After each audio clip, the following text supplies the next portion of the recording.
2014 साली जेव्हा मोदी सरकार आलं तेव्हा खरंच मलाही खूप आनंद झाला होता. मी सुद्धा काँग्रेस विरोधात झालो होतो तोपर्यंत. मलाही वाटत होतं खूप भ्रष्टाचार होतो, अण्णांचं आंदोलन झालं होतं, त्याचा परिणाम होता.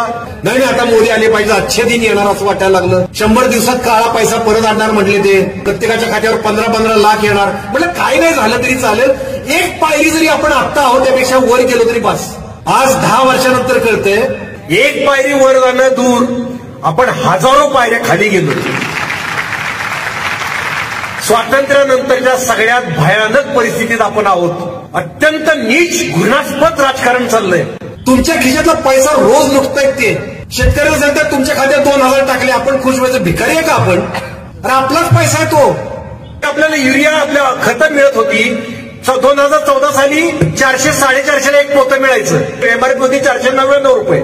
आज तेच पोतं 1250 ला मिळतंय.